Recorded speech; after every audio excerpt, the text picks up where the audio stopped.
और 56 इंच का सीना है इनका। एक आलोचना नहीं सुन सकते, एक आलोचना नहीं सुन सकते।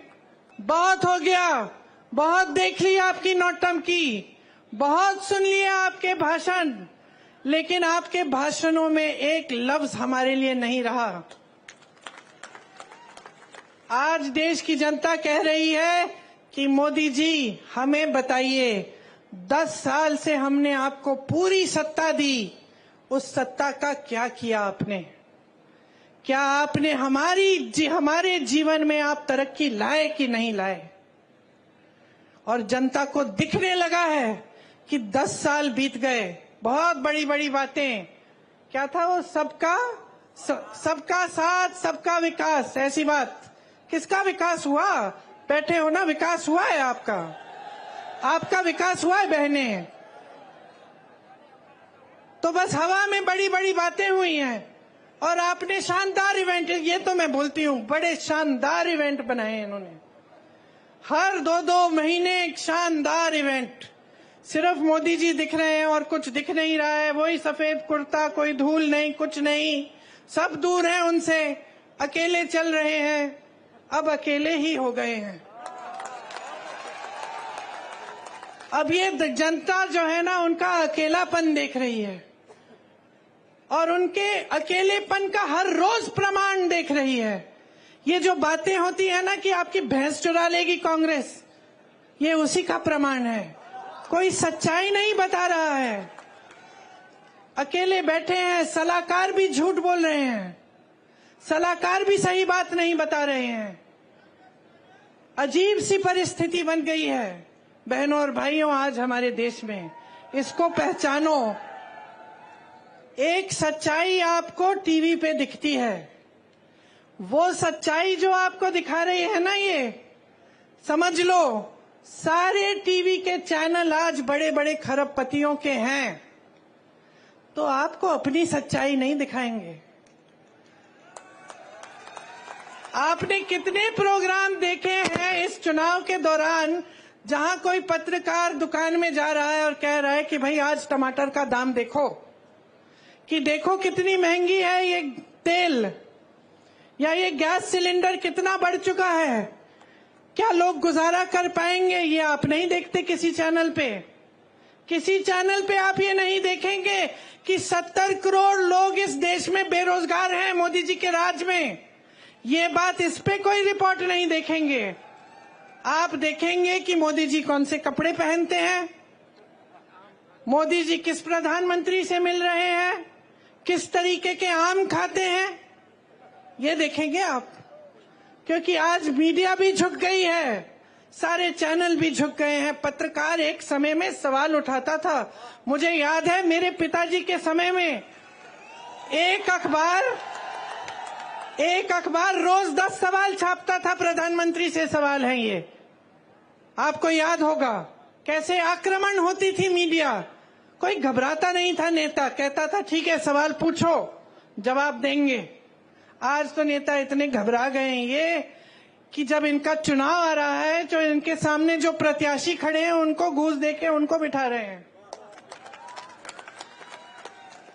मैंने सुना है कि गृह मंत्री जी के संसदीय क्षेत्र में 16 प्रत्याशी ऐसे ही बैठ गए चुनाव से पहले, या तो डराए गए हैं, धमकाए गए हैं, या किसी को घूस दे दिया है और बैठ रहे हैं कि चुनाव ही ना हो। अरे इतने मजबूत गृह मंत्री हो, इतने बड़े प्रधानमंत्री हो, देश की पूरी सत्ता तुम्हारे पास है, सीट पे सीट तुम्हारी है संसद में, और एक चुनाव लड़ने से डर रहे हो। किस बात का डर है? खड़ा करिए 100 प्रत्याशियों को, हराइए उनको। यही तो चुनाव होता है, यही तो लोकतंत्र होता है। मंच पे खड़े होकर लोगों को झूठ बोलना नहीं होता है, मंच पे खड़े होकर लोगों को गुमराह करना या लोगों के जज्बातों को उभारना ताकि तुम्हें वोट मिल जाए, तुम सत्ता में रहो, तुम्हारे बच्चे फूले फले और जनता खाई में रहे, ये लोकतंत्र नहीं है। तो मैं यहां किस लिए आई हूं? मैं यहां इसलिए आई हूं कि आपको मैं बताऊं कि आप इन नेताओं को जवाबदेही बनाओ, वो पुरानी परंपरा वापस लाओ, वो पुरानी परंपरा वापस लाओ सरदार पटेल जी की, महात्मा गांधी जी की, जिसमें नेता जनता को पूजता है, जनता को भगवान मानता है, जनता को डराता धमकाता नहीं है, जनता को खाई में नहीं छोड़ता, जनता के आंसू पोंछता है, उसकी नई नई समस्याएं पैदा नहीं करता ताकि और आंसू बहाए। समझ लीजिए, जो संविधान ने आपको दिया है, जो वोट का अधिकार है, वो एक बहुत बड़ा औजार है आपका, हल्के में मत लीजिए इस औजार को।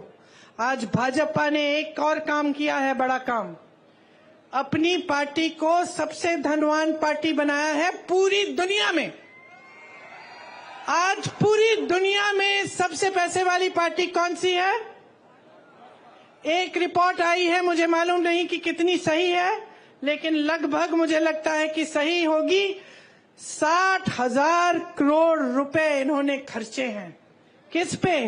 आपके नालों को ठीक करने के लिए नहीं, आपकी टूटियों में पानी लाने के लिए नहीं, आपकी सड़कों की मरम्मत में नहीं, आपके कारोबार में नहीं, आपकी खेती को ठीक करने में नहीं, ये जीएसटी हटाने में नहीं, अपनी पार्टी के लिए, अपनी पार्टी को मजबूत बनाने के लिए बड़ी बड़ी इमारतें बनाई हैं हर जिले में। इनके जो ऑफिस हैं, इतने बड़े बड़े बड़ी बड़ी इमारतें, सबको थोड़ा थोड़ा वेतन दे रहे हैं, जो भी उनके लिए काम कर रहा है उनकी पार्टी के लिए। कोई मुफ्त में नहीं करता। यहाँ हमारे बेचारे सेवा दल के जो कार्यकर्ता हैं और जो कांग्रेस के कार्यकर्ता हैं, इनसे पूछो ये जनता की सेवा करते हैं तो मुफ्त में करते हैं या इनको वेतन देते हैं? हम बदनाम किया हमें और सबसे अमीर पार्टी बन गए वो। कहते हैं कि आज तक उन पे भ्रष्टाचार का कोई आरोप नहीं लगाया। कैसे लगाएंगे? कैसे लगाएंगे? ये जो मीडिया जो हर रोज आरोप लगाती थी हमारी सरकारों पे, ये तो झुक गई है एकदम। लिख के देखिए, आप हंस रहे हैं, जरा कल लिख के देखिए, कोई बड़ा घोटाला निकालिए, देखते हैं क्या होता है। ईडी आएगी, सीबीआई आएगी, गिरफ्तार हो जाओगे, पड़े रहोगे जेल में, कोई मदद नहीं करेगा। और 56 इंच का सीना है इनका, एक आलोचना नहीं सुन सकते, एक आलोचना नहीं सुन सकते। बड़प्पन तो उसमें होता है जो दुनिया भर की आलोचना सुन सकता है लेकिन काम करते रहता है। राहुल गांधी को देखो, क्या नहीं बोला उसके बारे में, क्या क्या नहीं कहा। सीना तान के चला ना कन्याकुमारी से कश्मीर, कोई रोक पाया उसे? मणिपुर से मुंबई तक चला, कोई रोक पाया उसे? नहीं रोक पाया, क्योंकि सच्चाई लेके चला अपने दिल में, क्योंकि इस देश के सत्य को ढूंढने निकला। झूठों से भरपूर भाषण और राजनीति नहीं की उसने। आज ये कहते हैं कि किसी ने आरोप नहीं लगाया, लो मैं लगा देती हूं आरोप। देखिए, इन्होंने ये एक स्कीम लाए, मोदी जी खुद। स्कीम का नाम था इलेक्टोरल बॉन्ड। इलेक्टोरल बॉन्ड की स्कीम ये थी, देखो कैसी स्कीम, कि जो भी किसी राजनीतिक दल को चंदा देगा उसका नाम गुप्त रहेगा। किसी को पता नहीं चलना चाहिए कि अडानी जी ने कितना दिया, अंबानी जी ने कितना दिया और किसी और ने क्या दिया। ये थी स्कीम। खूब चंदा लिए, अपनी पार्टी को तो दुनिया की सबसे अमीर पार्टी बना दिए, 60,000 करोड़ खर्च भी दिए अपनी पार्टी पे।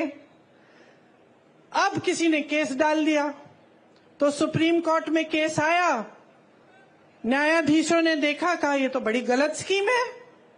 राजनीतिक दल जनता की सेवा का काम करता है, उसे जो चंदा देता है उसका नाम तो पारदर्शी होना चाहिए, जनता को मालूम होना चाहिए कि भाई इन्होंने इतना दिया, इन्होंने इतना दिया और किसको दिया। अब मोदी जी की सरकार ने सबसे पहले तो बोला कि भाई हमें सूची ही नहीं मिल रही, बहुत मुश्किल है निकालना, अभी चुनाव के समय नहीं निकलेगी।